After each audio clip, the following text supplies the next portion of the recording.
Nik uste dut feminista bazara eta horrekin ez baduzu lortzen aportatzea, ez zarela feminista. Hau da, niretzat feminismoa eta aportazioa eskutik doaz. Orduan nire galdera da, nola iristen gara horra? Niretzat bi pausu funtsezko daude, alde batetik da, kontzientzia maila minimo bat lortzea, eta ondoren zure ekintzekin koherentzia bat lortzea. Eta koherentzia horiek aportazio hori ekarriko dute. Nik uste feminista izateko pentsatzea beharrezkoa dela, baina ekintzak egitea ere beharrezkoa da aurrera pausoak emateko. Nire ustez, feminista izateko sistema honetan bizi ditugun desberdintasun guztien kontziente izan behar gara, eta horretarako uste dut formakuntza ezinbestekoa dela, etengabeko formakuntza bat, eta horrek eramango gaituela gure bizitza aldatzera eta ekintzak egitera eta feminismoan aportatzera. Noski, emakume guztiok jasan dugu indarkeria eta jasaten segitzen dugu, eta uste dut ez esaten duen horrek kontzientzia maila minimo horretara iritsi ez delako dela. Bai, indarkeria bizi izan dut, nik uste emakume guztiok bizi izan dugula noizbait. Batez ere, igual, gaueko ambientean, indarkeria berbala batez ere, baina baita ere batzutan fisikoa. Programa honetan zehar emakume askok esan duten bezala, bai uste dut emakumeok sistema honetan indarkeria bizi dugula, eta gainera esango nuke indarkeria bortitza dela, nahiz eta batzutan ezkututa egon, eta horren kontziente garen heinean, hori aldatzea dela helburua. Begitxoiekin behiratzen zenidan, esan ez bezala ez zaitez joan, ta ni zure gogoz berriz, buelta ematerakoan, sentituz momentu oro nola, zure usainan igandik badoan, eskuak poltsiko etan eta zure zaporean, zaporean, zaporean, zaporean. Korapiatzen jarraitzen badugu, ez du jakingo nola eskatu. Korapiatzen jarraitzen badugu, korapiatzen jarraitzen badugu, ez du jakingo nola eskatu. Korapiatzen jarraitzen badugu, nola asmatu.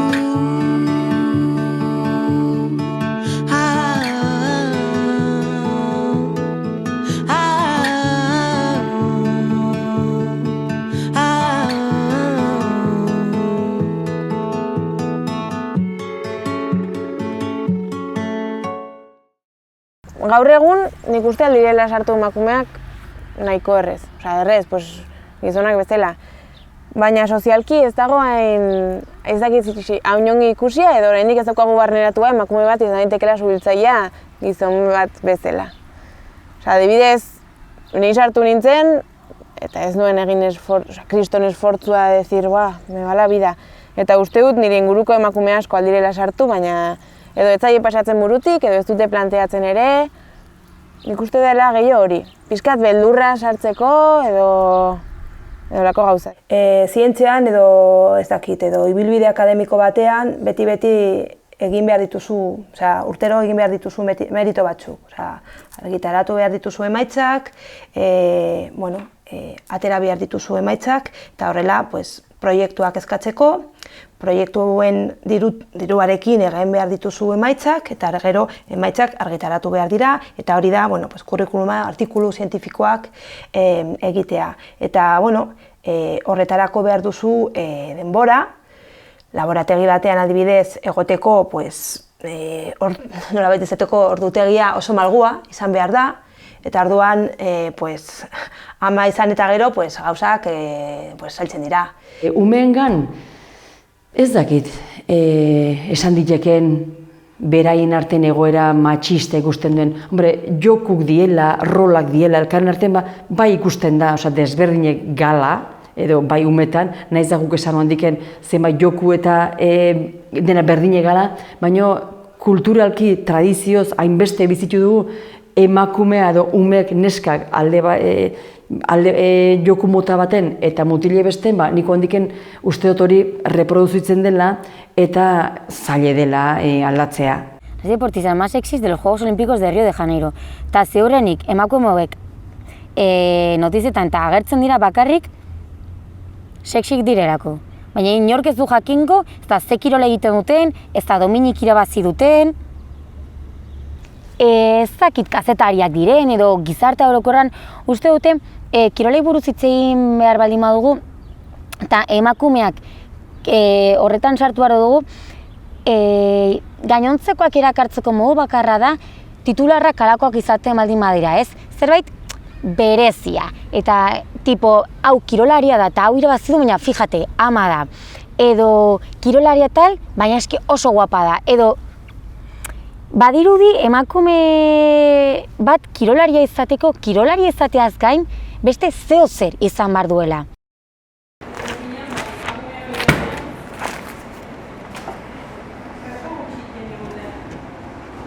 Bilatzen dute gizaseme bat. Eta makinen gauzak esateko gutxinez bai. Pentsatzen dute guk ez dugula jakingo destornillador batekin gauzen gauza egitera, ez? Eta orduan, beti bilatzen dute gizaseme bat.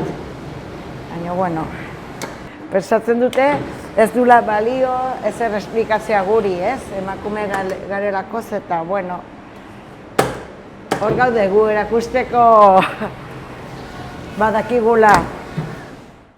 Zoritxarrez, humorista gehienak ikusten ditugunak gizonak dira. Humorista saio pila bat dago, irratian ere gero eta saio gehiago dago humoristena, eta gehienak gizonenak dira. Baina, kasualidadez, ekipoetan guionistak gehienak emakumeak dira. Egia da humorista gizon horiek improvisatzaile handiak dira eta oso onak, niri asko gustatzen zizkit. Baina gionizatuta daudenean, gehienetan emakumeen testuak dira. Orduan, hor dago nire zalantza, nor da divertigarriagoa. Gizonak edo emakumea. Beste egunean etorri nintzen ni soineko nahiko eskotado batekin, porque jartzen dut bata. Pero kalean, aurkitu nintzen tipo batekin, eta ikusi nuenan ja tipoa jarri nuen txal bat. Porque persona hori sartzen denean gabinetera, beti esaten dit zerbait. Orduan, bueno, pues ni con humor, sin agobio, pero beti jartzen diot hor gauzak, claro. Bereziki emakumeak, eritasun mentala daukaten emakumeak violentzia uniz sufritzen dute. Violentzia fisika, violentzia sexuala, eta orain hasi gara ere osasun mentalako lankideak eta hortan hitz egiten. Ze vulnerabilitatea ez, daukaten haiek azkenean haunitz kanpoan bizi dire, kalean bizi dire eta bueno, ikusten den bezala hortan lagundu behar zaie.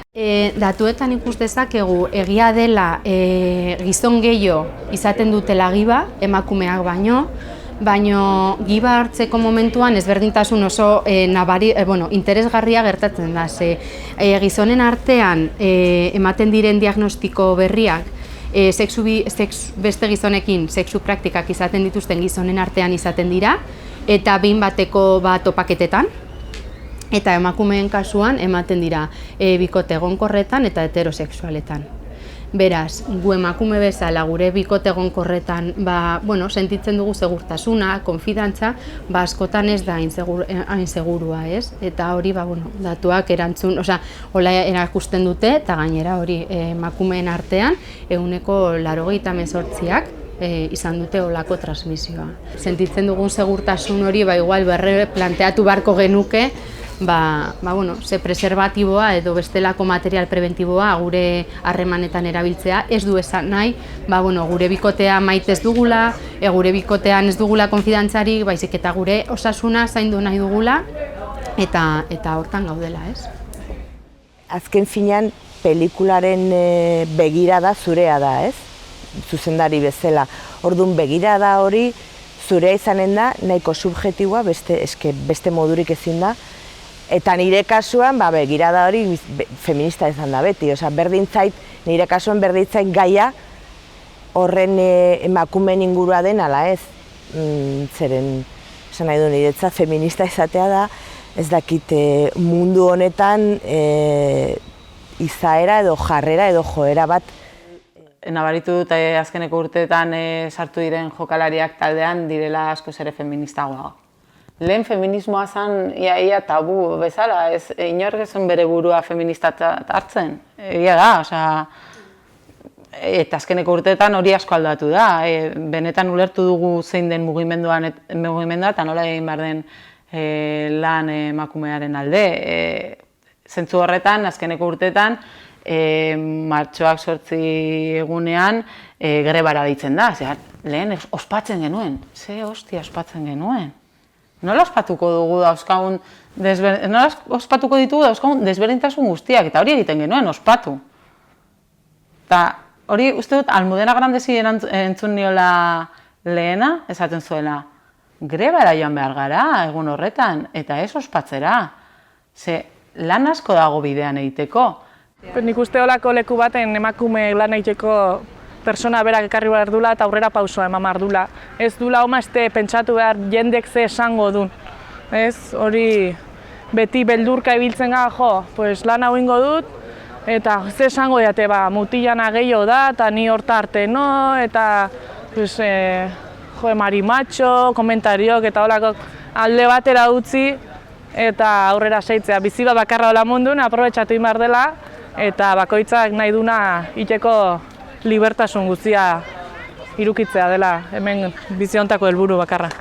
Ni bezala, jende askok, emakume askok egin dugu hori lana utzi familia zitzeagatik edo hori, eta orduan gaur egun ez du parte pentsiorik ez badu gero jarraian zerbait kotizatu dola. Ni kotizatu dutelakoz gero, gelditu zait pentsioa, baina beste batzuk ez dute pentsioik. Orduan, emakumea normalen egiten dugu zaintza umena eta baita ere helduena, gurasoen atori. Orduan, jende asko badago, emakume asko, egiten duna hori. Orduan, ez du gero azkenean ez du kobratzen, ez badu ezer kotizatzen, baina ez gara guartzen lan bat egiten dugula gizarterako. Eta orduan gizarteak eman barko luke, erantzun barko luke hortara.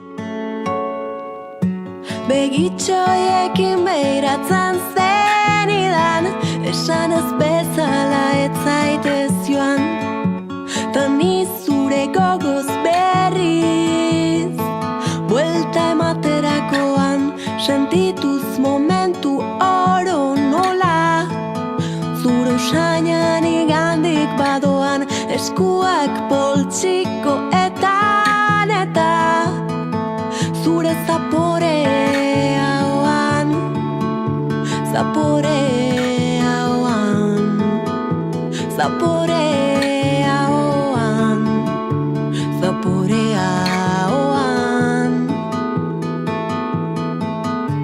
Korapiatzen jarraitzen badugu, ez dugu jakingo nola eskatu. Korapiatzen jarraitzen badugu, nola asmatu. Korapiatzen jarraitzen badugu, ez dugu jakingo nola eskatu. Korapiatzen jarraitzen badugu, nola asmatu.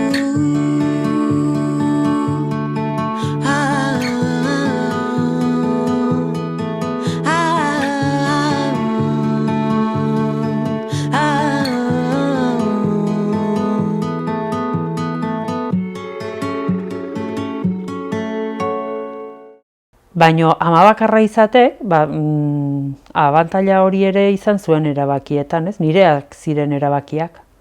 Iruditu zitzaidan alde batetik duinena, kontun hartu behar nuelako pertsona batek bazuela heldu baten premia, ez? Amaren irudi baten premia. Eta nik desio bat. Nere egunerokon matxismoa pixko bizitu izan duenik eta normala iruditzen ez ziana da, nik ere egun guzia lan iten dut itxetik kanpo eta itxera jetu eta gero dena niri tokatzen zizian baita ere. Eta hor pixko behar dela banatu behar diala lanak baita ere, minio, klaro, beste aldetikan ez bado onartzen oso zaila da hori. Eta orduan, errexana hori da, ez? Banatzera eta zera, minio, bestetikan, beste partek ez bado bere aldetikan jartzen, oso zaila egiten da hori. Ez da baloratua sentidortan emakumea. Ematen do, kanpon, barreneen, denatan hanrek dula lan guzikin beharrak eta hori ez da hola. Emakumeri balore gehiago mamartzio zertikan asko balio dugu emakumek. Ez da historia bakarrik umea izatearena. Historia da, umeaz izateaz aparte, baduzula lan bat, baduzula bizitza bat. Eta hori guztia mantendu nahi izatea oso zaila dela. Ematen du historia lortu dugula kristona, ez? Bai emakume langilea, emakume ama, langilea, emaztea, dena delakoa, lortu dugula kriston aurrera pausua edo horretan, baina nik uste ez dugula lortu hainbeste. Egiten dugu gure lana, ez da bakarrik kanpoan, baizik eta ere etxean. Ez gara mueble bat bezala. Por suerte. Por suerte. Kapazitatea daukagu eta pentsatu egin behar dugu, aurreratu egin behar dugu. Gestioa emozionala eta gure harremanak eta nola hartzea oso importantea da. Eta denok elkarrekin indarra dauka hor bai, hemen bizitzeko edo talde bat zea edo hil zaude. Kriston lana dago eta. Baina Ikerrekin batez ere, mugak edo helmugak jarri behar direla hurbilekoak, ez? Azkenien izan duzu, ongi bizi behar duzu alai, duzun gutxi horrekin edo ondizi horrekin ikasi behar duzu zoriontsu izaten, eta ez mirestu zerbait ere zaila dena edo, zeta zaundizten ura, miresten duzun ura lortzeko bidia ez da polita. Orduan, ez amestu duzun horrekin, familia, lana pixko behar duzu, diru izateko eta bizitzeko, familia, osasuna, eta etxekoak ongi, eta ingurukoak ongi. Eta lasai bizi, inori kalterikan egin gabe, eta ez dakit, nik uste den gutxi, baina denbora berin daun niz, da dena. Guk adibidez, arlo ekonomikoa gure bikotean aparte daukagu, komuneko gastuak kenduta bakoitzak bere diruarekin egiten du nahi duena edo kontsideratzen duena, eta orduan niretzat askatasun asko hor hasten da. Tamalez, arlo ekonomikoak niretzat bai, oso importantea da. Ni joan naiz lanera eta izan dut emakume bat, esaten, nik ez dut nahi zuk, nirekin egotea, zegati zu zara desberdina. Daukat sentimenduak, daukat azalak, ezurrak, hileak, baina beste emakumeak esan zidan, ez zu zara beltza. Daukagu emakumeak daukagu oso zaila munduan. Zergatik etorri behar da beste emakume bat, beste emakumei zailago jartzea, ez? Nik gehien bat sumatu dutena izan du da emakumeen artean. Emakumeek imar du elkar lagundu, eta ez elkarreri zankadilek edo jarri. Nik uste dela aniztasuna. Beste jende batekin harremanetan egotea, aldatzen dizu. Pertsonalki eta gero hori nabaritzen da kanpoan. Aurrera jo behar dugula, bai. Eta gero garrantzi gehiagi ematen diegula tontakeriei. Eta izan behar garela zoriontsuak. eskubidea daukagu mundu guztia zoriontsuak izateko. Niretzat gaur egungo gaitza da individualismo daukaguna. Oso gurekoiak, bakoitza berea, eta aurrera eta nik uste dut ez dela ona. Eta gero pentsatzen dut ere ze suerte daukagun hemen bizitzarekin. Asko kejatzen gara, baina pentsatu duzue, nik askotan pentsatzen dut. Beste Afrikako emakume bat, Indiako emakume batek, izango du aukera bizitzeko olako prozesu bat gu bizi dugun bezala, ni bizi dudan bezala? Ba ez. Eta gero ze ari gara hitz egiten hemen. Ematen du pena. Bilatu behar dugu momentu hori. Osea, non apreziatu behar dugu gehiago.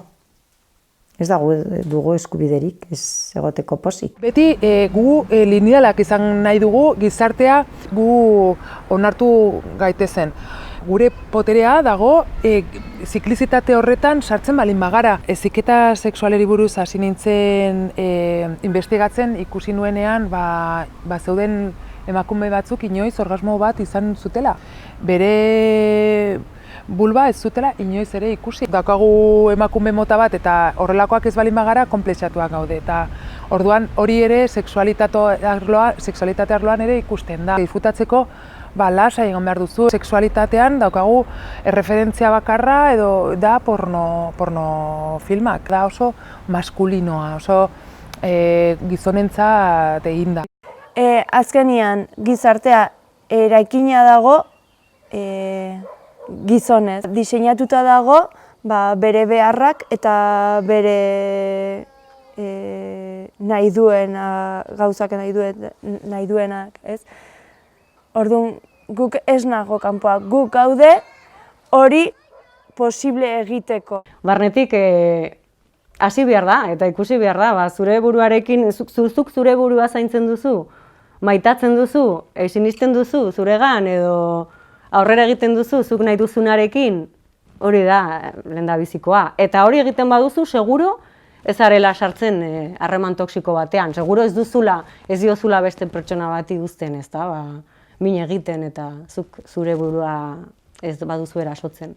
Gehiago ere emakumeak ere ematen du ikasi duela jendearen aurrean beti egin beharra duela dena ongi, oso ongi edo ia perfektu, ez? Ematen du hori ikasia daukagula edo erantzuna beti eman nahi dugu ahalik eta onena eta ezin dugu akatsik onartu, ez? Eta orduan igual horrek ere bai frenatzen gaituela pixka bat.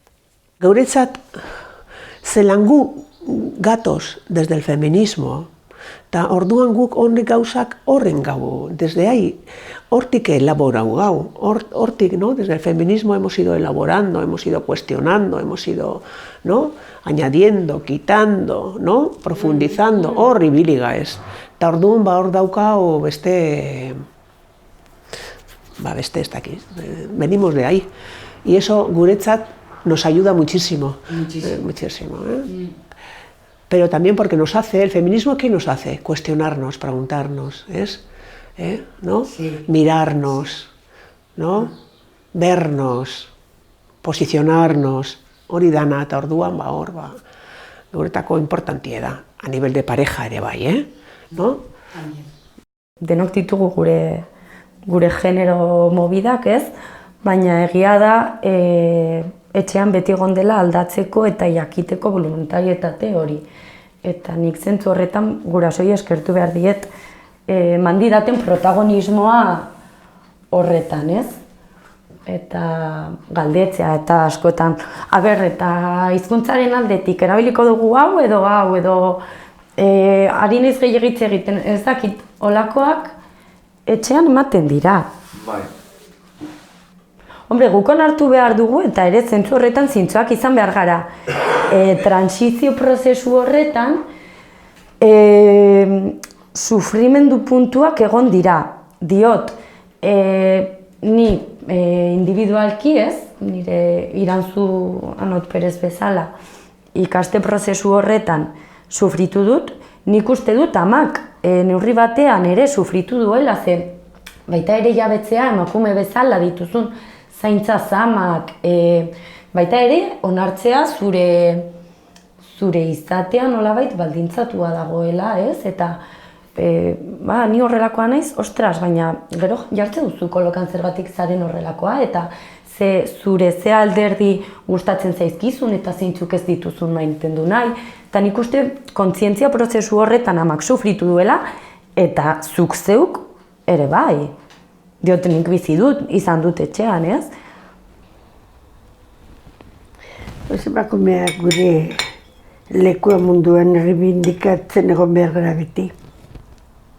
Bai. Kontziente eta empoderadas.